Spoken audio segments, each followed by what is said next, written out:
Hey, hey, you guys. It's me, Delores, the pastor's daughter. What is going on? What's going on, y'all? What's up? Get on in here, honey. We got a good topic today. Something I've been thinking about lately. And I want to just bring it to y'all. I haven't done any notes or anything. It just really is something I was thinking about. And I was thinking about it because somebody I was listening to, it's a guy I just discovered on YouTube, and I've been listening to him. I'm not gonna tell y'all the channel because I don't recommend men's channels to my daughters. Okay, hey daughters, I don't recommend men's channels.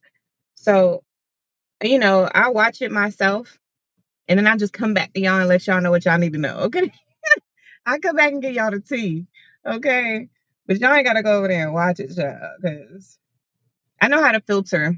I know how to filter information, and I don't think that all of us really know how to do that. And so I feel like I would be being reckless if I was to say, hey, go over there and watch, that content. And, you know, you don't really know how to filter it, and get what you can get from it and take the rest. They say, you eat the meat and leave the bones, child. Some of y'all be eating the bones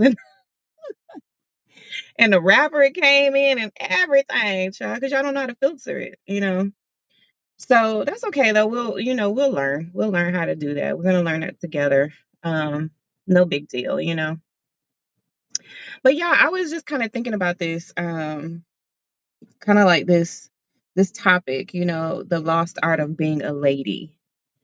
And I was thinking about this because I was listening to this podcaster say, he was talking about men asking a woman not a woman, a lady, what she brings to the table. And he said, men don't ask a lady that, they might ask a woman, female, but they don't ask a lady that. So he started going into like, okay, the difference between a woman, a lady, a female, that type of thing. So he went on into that topic. And it just got me to thinking, like, I have never had a man ask me what I bring to the table. And I don't think I really realized that until like that very moment. And I was just like, no one has ever asked me that. Um, you guys know I've been married I've been married 4 times, okay? 4 times. I admit that. I really admit that. And I give you guys the whole story behind that but that's a topic for another time, right? So I'm only saying that to let you know, like, obviously, I've been married, I've dated, all the things, I've been around men. I know men, but I have never, ever in all my years, okay, had any man ever ask me what I bring to the table. Like, I just be like, I don't even know if I'd be like, what? Wait, what? What? Say what now? But this guy that I was listening to on YouTube was saying, like, men don't ask a lady that, because it's like understood, I guess, you know? So it got me to thinking about this topic. And I guess I just been kind of like thinking about it for a little while now because I've been trying to figure out how exactly to come to y'all about this particular topic, this topic of being a lady and having grace, and having class and all of that stuff, right? And I'm not trying to like position myself to be some like expert on. Can y'all hear me okay? First of all, I need to do a sound check. Can y'all hear me okay? Y'all let me know something in the chat. Hold on, let me open up the chat. What's up? What's up? What's up, you guys and gals? Hey, daughters. Happy Wednesday. Good morning, good afternoon, good evening, good night, whatever time you're watching. Okay, hold on, let me check. Happy Wednesday. Good morning, good afternoon. Y'all can hear me, child. Go ahead and like that video. Like the video.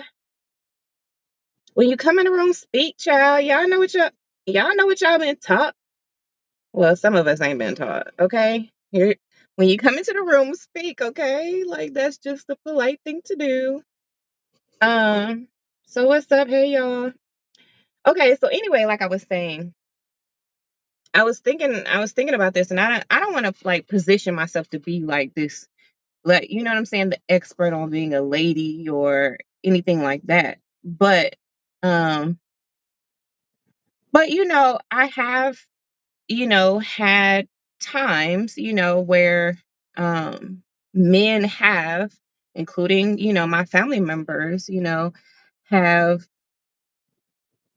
talked about that, talked about not only like being a lady, but also, would describe me as a lady.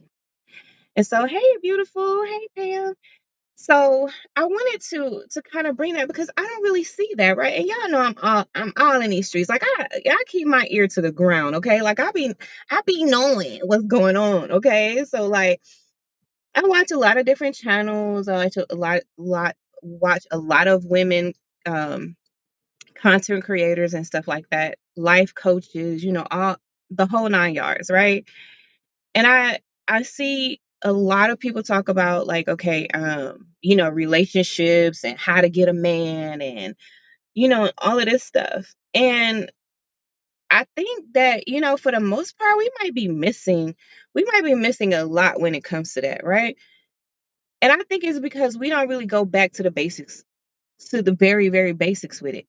And a lot of us can't, right? Because we haven't had like that, those foundational relationships, like our parents, um, to really like show us how to be, you know? And I don't know because like I said, I haven't even really dug into this topic and I'm going to, okay? But so, so I could be a lot more smart with this, so I could really provide value. But I just wanted to kind of introduce it.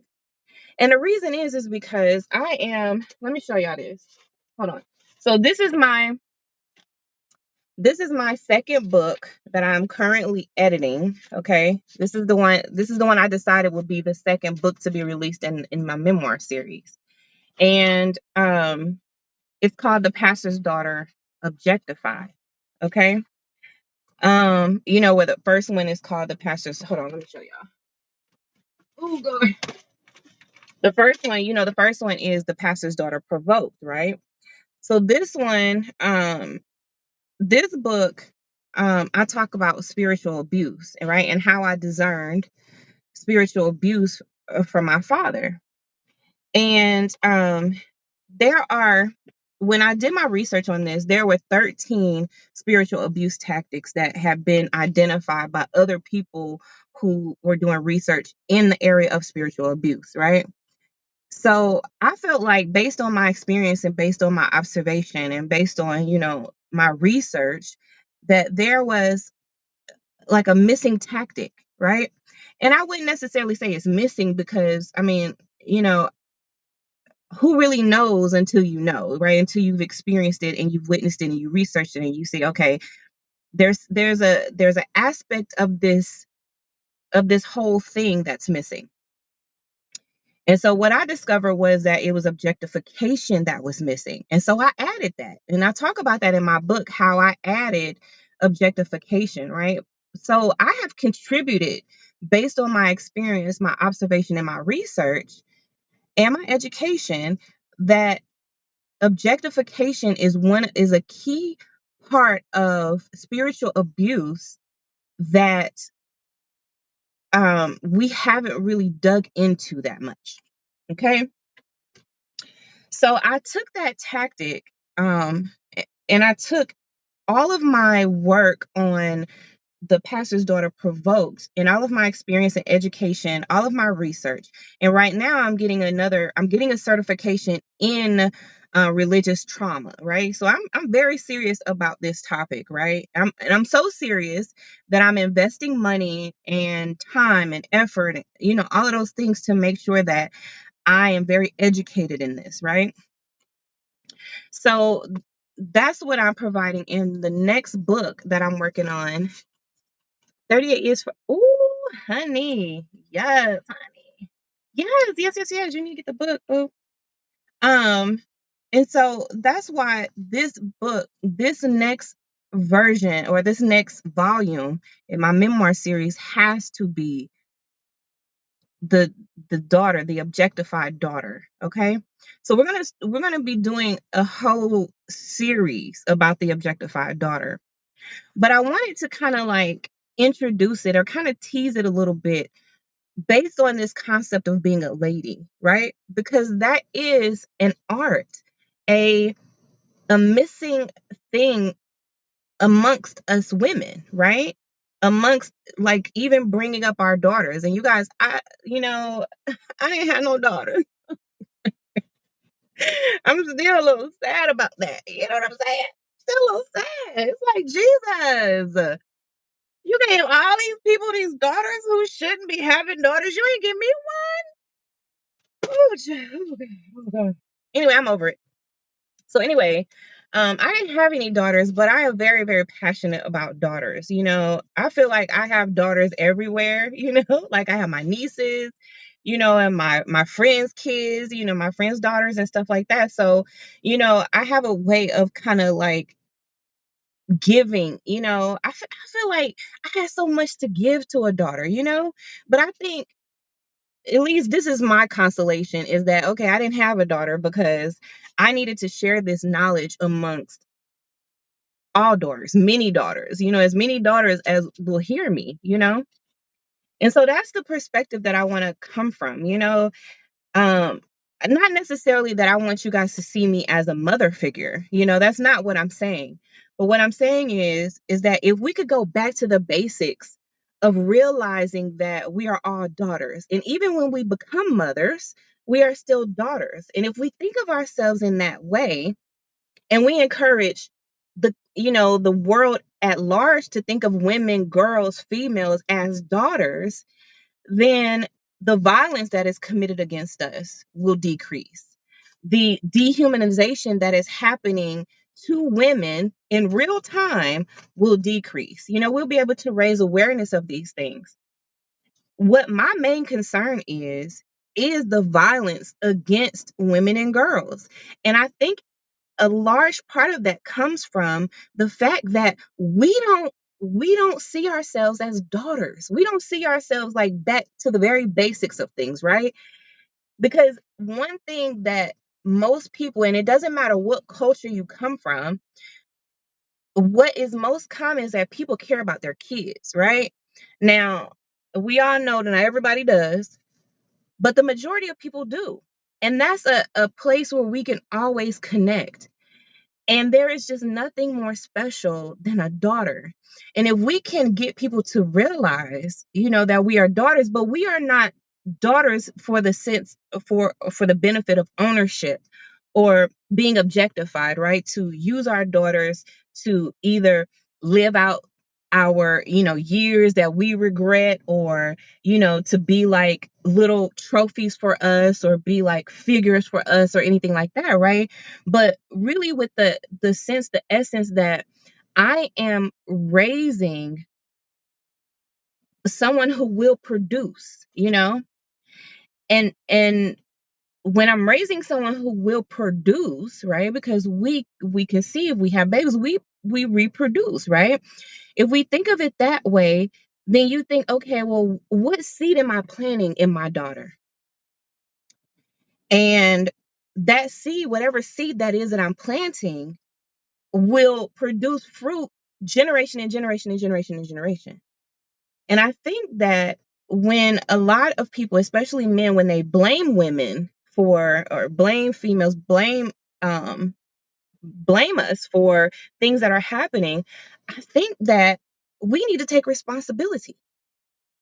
We need to take accountability, because that's taking our power and realizing that yes, like we have the power to change what is happening and what is being reproduced generation after generation after generation. So if we go back to the basics, right? We go back to looking at ourselves and each other as daughters, then it brings a humanity back into the equation. It makes you think, this is somebody's daughter. You know, I can't just abuse her. I can't just talk to her any kind of way. I can't just handle her any kind of way. This is somebody's daughter, you know? And so I'm trying to bring this concept to life, and really have people to understand, including us, right? Because really it starts with us. If we start to embody this essence of a daughter, right? And eventually, as we grow, we are growing into ladies, not just women, not just females, not girls, but we are someone's daughter. We will always be someone's daughter. There is a certain plight, a certain responsibility that comes with that. And so this book, The Pastor's Daughter Objectified, is is kind of like me really putting my heart and soul into daughters everywhere to help them to realize, help us to realize like who we are. Because even, in the situation where my father is who he is, right? He's not going to change. He's this person. And even, me as his daughter didn't really have the power to change him, right? I'm still somebody's daughter, right? Like, my father is really only my earthly father. Like, I have a heavenly father. Like, I'm God's daughter. So are you really gonna treat God's daughter like that? But then I also embody that, right? So I don't carry myself as some girl or some female or a woman, I carry myself as a daughter, right? When my mom sees, even when my father sees me, there won't be that, like, oh that's that's my daughter. You know, when I see myself, I won't I'll still have that, like, that sense of pride about myself. That sense of, I care about how I carry myself and how I'm perceived, and how I present, I care about that. And I think that a lot of us don't see ourselves in that light. And so if we go back to the basics of, like, okay, I'm somebody's daughter, right? And even if I had no parents, even if my parents gave me up, even if they abandoned me and they disowned me, and or they won't change for me, they abused me, or they did all the things, they're just my earthly parents, right?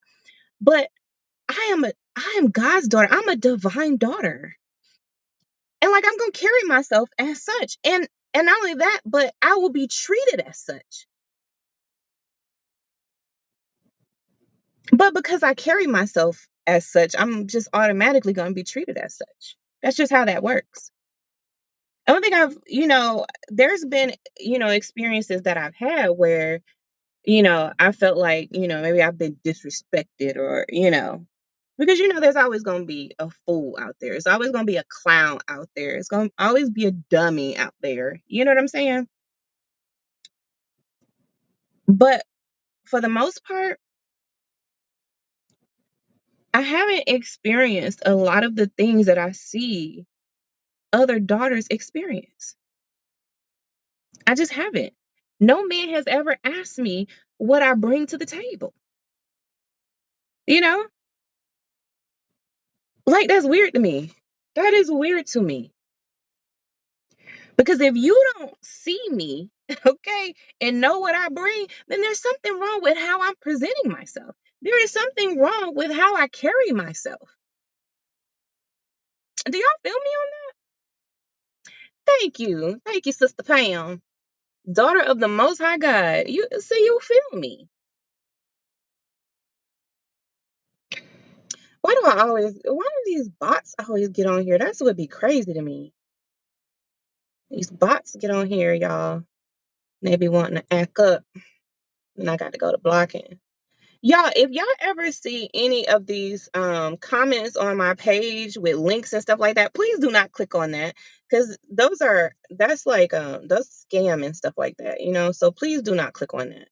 Okay, y'all? Do not click on that. Oh, girl, you got a daughter. It's like she's my only child. You know, and it's really like my mother, she told me like you know, many years ago, you know, that she only had as many sons as she had because she was trying for a daughter. And I have three brothers that are older than me. And then after my mom had me, she had her tubes tied. But she had my brother, which child, he is a whole miracle. That's my boo. Okay. That's my little son. Too. No, he not little though. He bigger than me. But you know, like I just had so much like just pride in him, like, almost like he was my son, too. But my mom has so much like pride and joy in me. And she told me like she bought me clothes and stuff before I was ever born. Child. She said for like 2 years plus of your life, you was already like your wardrobe was like set and overflowing, child, because she just had that much love for me even before I was born, and I think that is what I know that has been so instrumental in the woman I am today, the daughter I am today, the lady I am today. Um, and just seeing her and the essence that that she walks in, the excellence that she walks in, she's a lady, so I know that a lot of us haven't had that, we haven't had that vision of a lady. We haven't had a lady to love us, and to really show us how to be, you know and so I feel like I'm taking on that mantle a bit, because it is a lost art.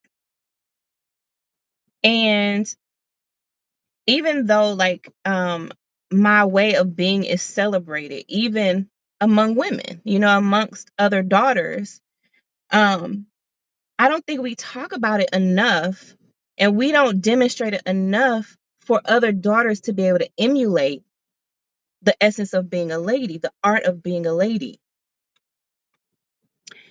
But in order for us to get there, right, we got to go back to the basics. We have to go back to the basics of realizing that we are somebody's daughter, and not in an earthly sense. Because I think it's that earthly sense that's been getting us all like warped and messed up, right? It's realizing that we are daughters of the Most High God, like Sister Pam said, okay? We are daughters of the Most High God. And if we think about ourselves as God's daughters, then you're going to be like, wait, what? What I bring to the table? Nobody's going to ask you that. They're not going to ask you. A man is not going to ask you what you bring to the table when you carry yourself as the daughter that you are, God's daughters. No man is ever going to ask you that. And I don't know why, like, I do know why this has become a thing. It's because we have lost the art of being a lady. And we've lost the art of being a lady because we haven't even went back to the basics of being a daughter. That's what it is. Hey, Sheila. Hey, beautiful. We've lost that art. And if we don't see ourselves, right, as daughters,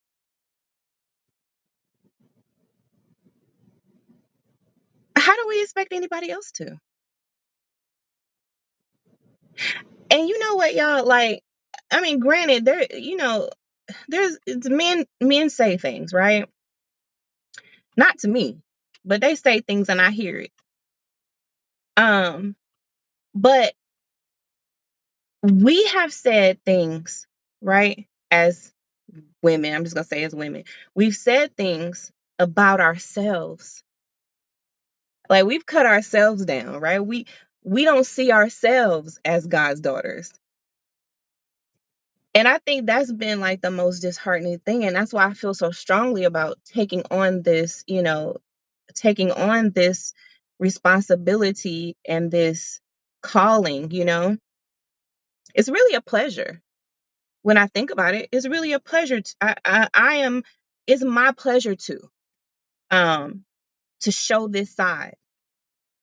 Um, and I feel blessed to be able to. So it's not like it's a burden on me or anything like that. It's just, it was just the realization that like I have to do this. Like I need to do this. And then of course I know that other daughters, other ladies are going to step up and they'll do the same thing, right? But it's got to start somewhere. And I think that it starts with me in just showing you and speaking into your spirit, speaking into your heart and helping you to believe it in your mind and in every fiber of your being that you're a daughter. You are somebody's daughter. Okay. I created a whole shirt, like a merchandise line and everything that says, handle me with care. I am somebody's daughter, you know? Like, don't just treat me any kind of way. Don't just talk to me any kind of way. Don't feel like you could just put your hands on me. I'm somebody's daughter. I'm God's daughter. And and even if my father, isn't acting right, and he's saying that I'm lying or about calling him out or any of those things, like that's not going to stop me from being a lady. It's not going to stop me from realizing that I'm God's daughter ultimately. And I don't want it to do that to you either. Like I want you to realize who you are. I want you to know who you are, like in the way you move, the way you walk, the way you talk, the way you dress, you know, the way you interact with people, that your very essence. I want you to get it down in you that you are somebody's daughter and that you shouldn't be talked to any kind of way, shouldn't be handled any kind of way. But that also means you can't talk to yourself any kind of way. You can't handle yourself any kind of way. But we got to get down to the basics. We have to know where it went wrong. And it went wrong in these foundational relationships, our relationships with our parents. It could have been your mother. For me, it was my father. But for you, it could have been whoever raised you. It could have been both of them. For those of us who are, unfortunate to have two terrible parents. It could have been both of your, look, I said both of them, it could have been both of them.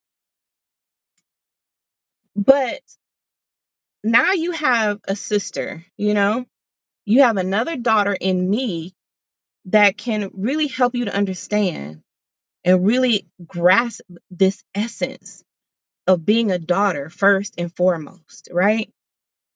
And then developing into the lady that you desire to be, not something that I'm putting on you, like you gotta be like me or nothing like that, because that is not my ministry. That is not what I'm saying. Okay. What I'm saying is that you want to be who you want to be. And I know that if you're even being asked these questions of what you bring to the table, then you are clearly not the lady that you want to be. Because if you if you were the lady you wanted to be, then those questions would be mute. That you wouldn't hear them. You just wouldn't hear them.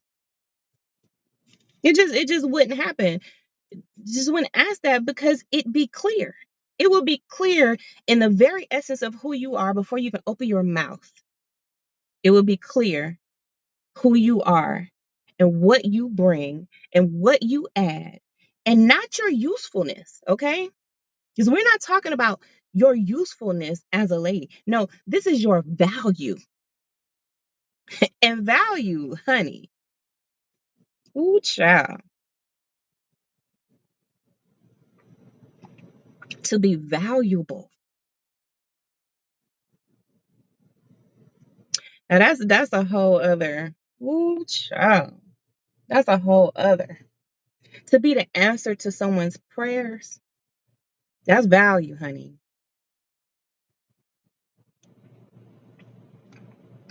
To be able to walk in the fullness of who you are, like that is value. So I figured, we got to get back down to the basics. We got to go back to like way way back, way back in time where the breakdown happened. And it happened when we came into this world as daughters.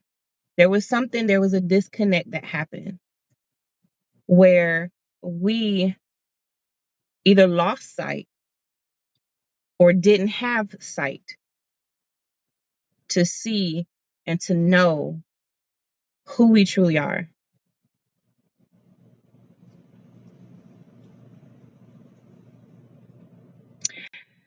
So that's the topic, y'all. That's the topic. That's the mission. Cuz it's crazy, right? Is that when you really like realize like who you are, when you really walk in your divinity as a daughter, you are unstoppable. You are unstoppable. You are who you were created to be. Period.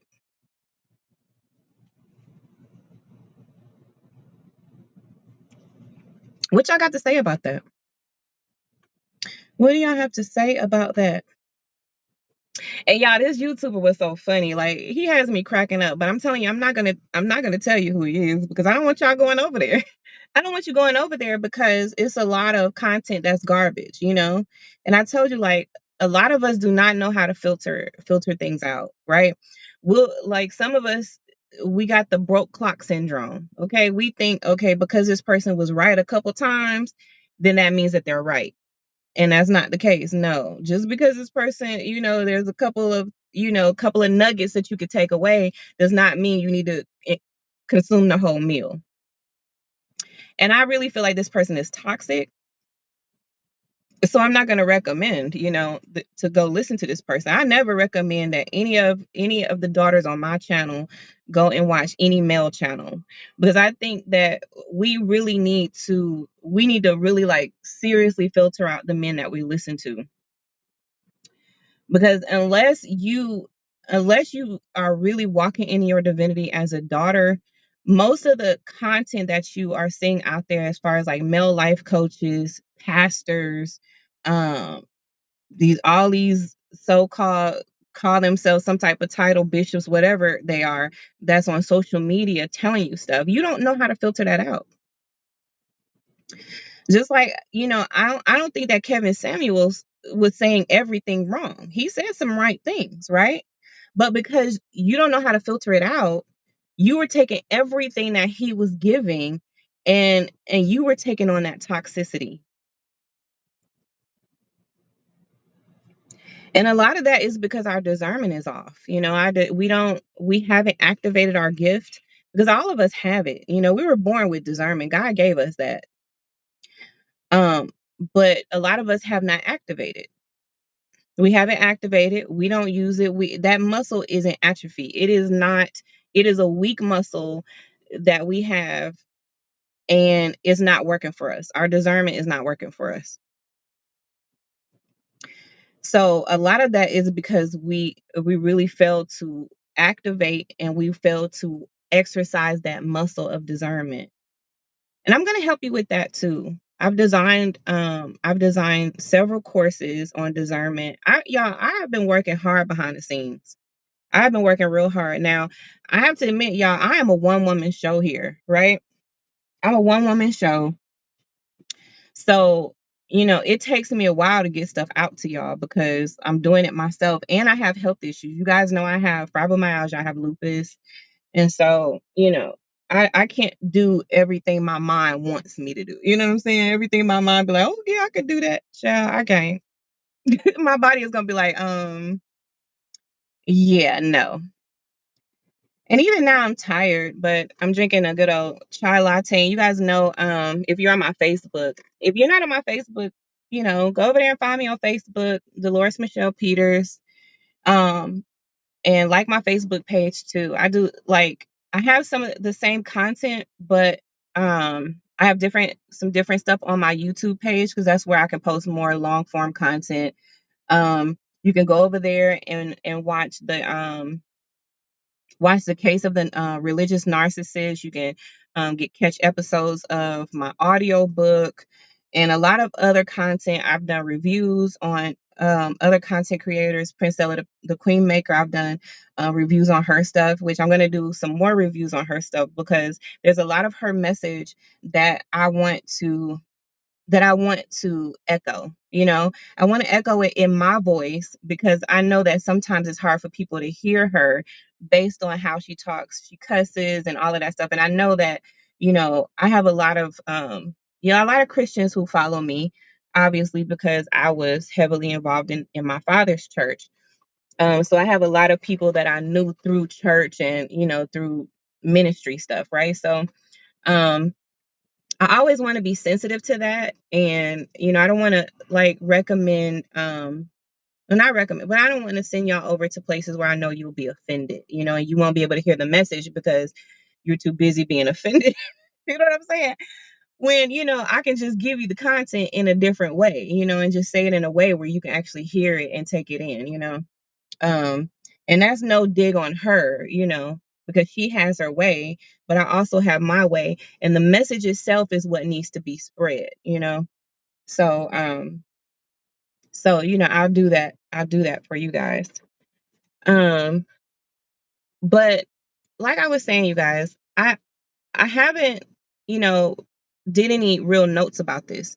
This was just something that I caught on another YouTuber's channel, and I wanted to just kind of like use that to kind of segue into this um objectified daughter conversation because I think that a lot of us were objectified.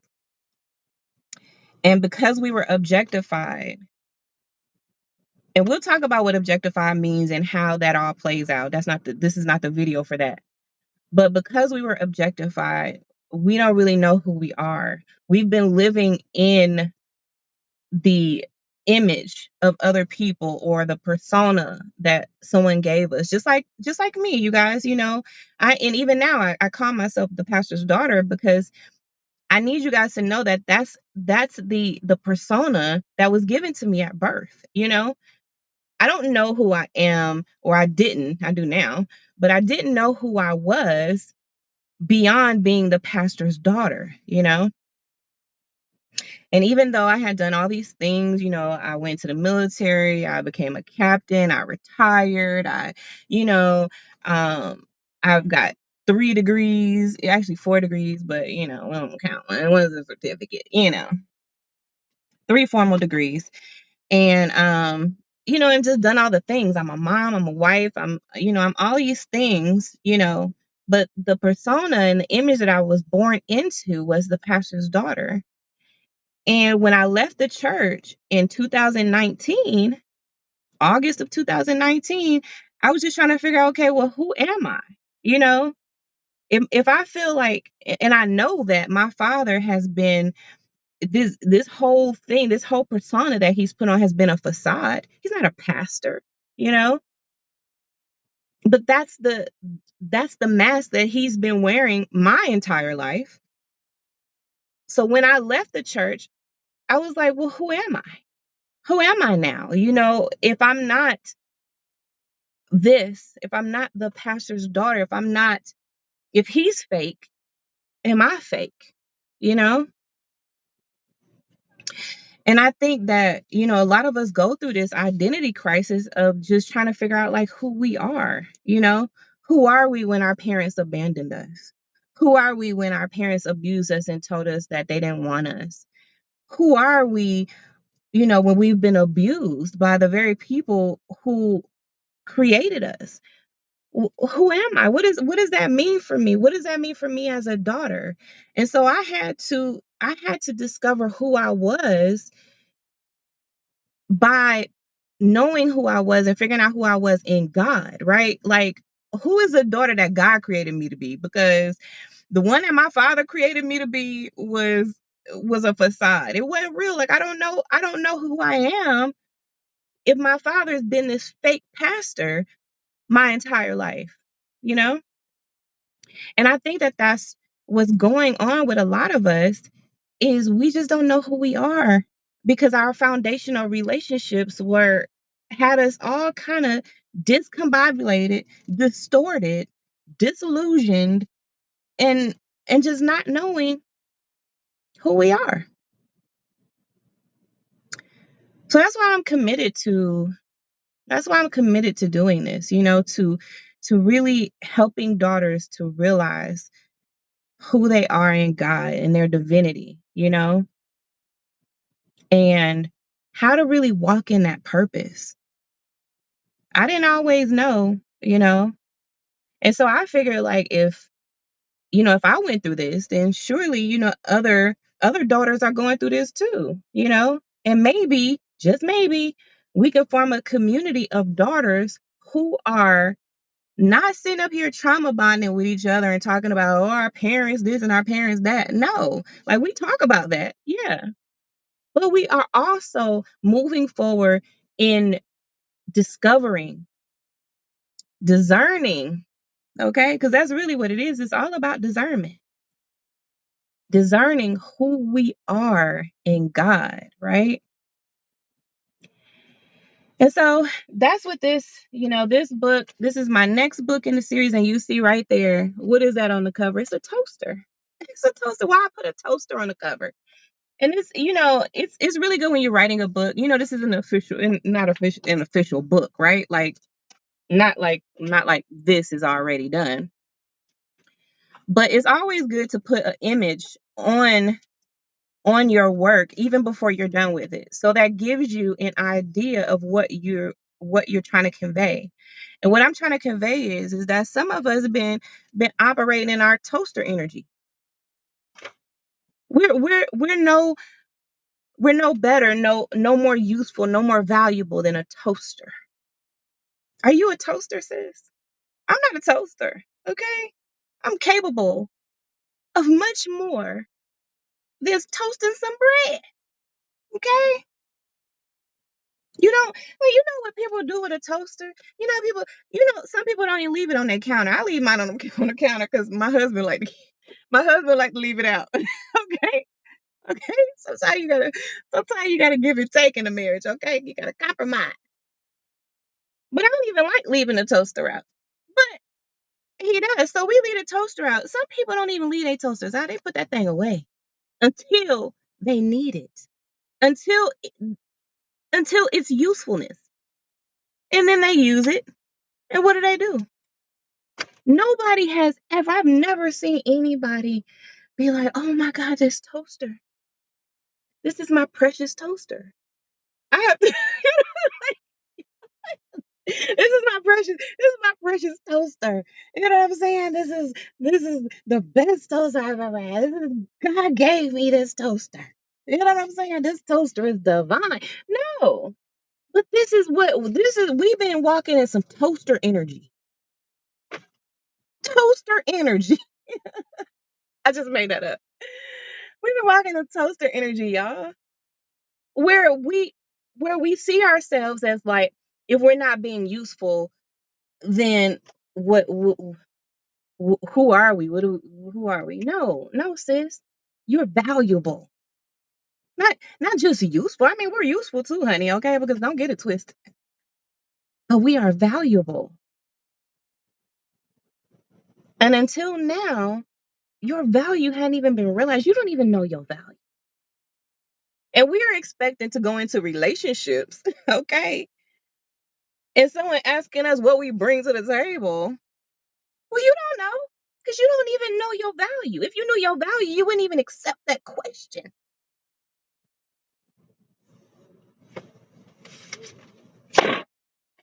You wouldn't even accept the question if you knew your value, sis. So we're going to get into it. This is just, just a little precursor, just a little preview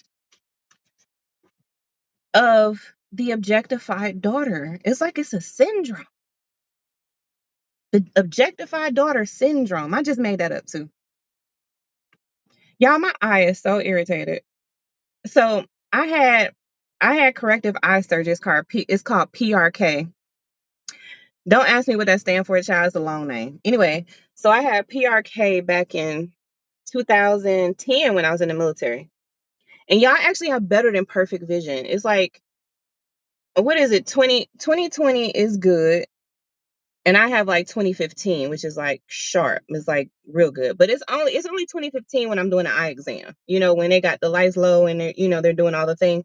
It's only that good when I'm doing an eye exam. Like sometimes I still have to wear glasses now, since it's been how long is 14 years almost. So anyway, I had corrective eye surgery, and one of the trade-offs is I get dry eyes, right? I'm supposed to wear drops all the time, but y'all know me, child. I'm trying to do better with my medication. I'm trying to do better with the stuff I'm supposed to be, routinely doing. Well, I'm not really good at doing all my eye drops and stuff. So I have like this, I feel like a little dry patch coming on the top of this eye. And it's always this eye that acts up all the time. Did y'all remember when I ended up getting pink eye? Like, what was that? Like, probably like 6 months ago or something. I ended up getting pink eye. And so I put some drops in today, some of the medicated drops. But I still feel like this dry patch coming on. So I need to like make sure that I take that, and I need to take some allergy medicine because sometimes it's the allergens in the air that causes it. So if I tackle it by taking some allergy medicine and putting in my eye drops and the medicated drops too, then I should be able to get rid of it before it gets any worse, before it gets red and stuff. Because it's already kind of like if y'all can see, like it's already trying to like get a little red. And if I stop messing, like put my fingers in my eyes, that might help too. Child, I'm trying to do better. I'm trying to get my life together, child. Okay. So I'm gonna let y'all go, but I just wanted to, like I said, introduce that topic. Y'all let me know in the comments what you think about that. Obviously, if you know me, then it's never my intention to offend or anything like that. I know some people are going to get a little sensitive about this topic, especially when I talk about the lost art of being a lady. Some people will be like, well, what makes you think that you can talk about it? What makes you think? Well, if that's the attitude that you have, then maybe this isn't the place for you.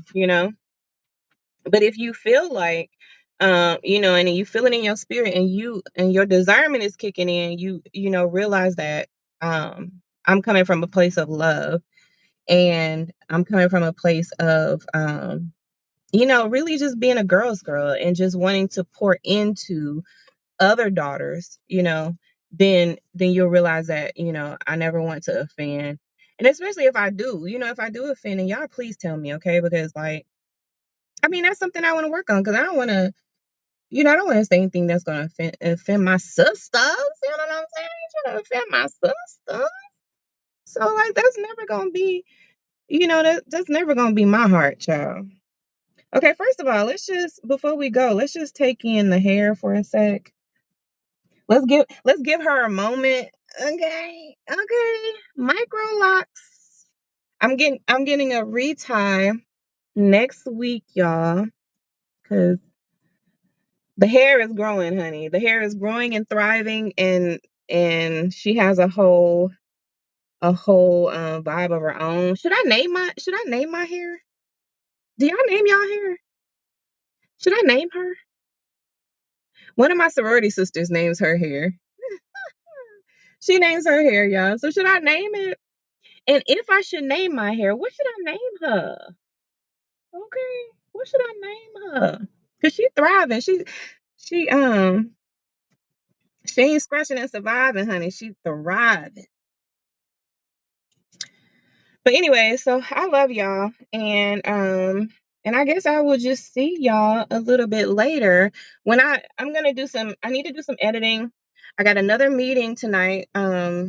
Cause y'all, like, I'm very serious about what I'm doing. This message that I'm putting out. I'm very serious about the work that I'm doing. And because I'm serious, I'm putting money behind what I do. I'm putting education into what I do. I'm working on two certifications currently. Like, I'm working on the religious trauma certification. And then if you guys know Bezel Vanderkolk, he is the man that wrote The Body Keeps the Score. And I'm also getting a certification in his course, and I forgot what it's called, but it's how trauma affects the body. And so I'm getting a certification in that because I want to make sure, you guys, that I'm giving you the latest and the greatest and the best information based on the experts that are out there so that I can really provide value. So this is not a game to me. I'm not someone who is out here calling myself something and I'm not first doing what I'm asking you all or will eventually ask you all to do. And I'm not just someone who is claiming that I know what I don't know. Like, I'm actually getting education in this. You guys know I am a nationally certified counselor. Okay? Like, this is not a game. I am very serious about speaking into you. You know, you guys know I got baptized. Okay, first of all, let's just have a moment for the baptism. For the baptism. I got some footage I'm gonna show y'all too. I had to go watch the footage. It was so good. But anyways, y'all, I'm a whole changed woman. Do you hear me? So yeah, I'm gonna bring all of that to y'all. And I just want you to know that I'm very, very serious about what I do. Like, I am very serious about what I'm doing. And I love y'all and I'm serious about that, okay? And I'm showing you um by showing you my healing process, being open and transparent about that. And letting you know, like, the good, the bad, and the ugly on in all of it, you know? So I guess that's it for now, child. Let me sing to y'all. You are important to me.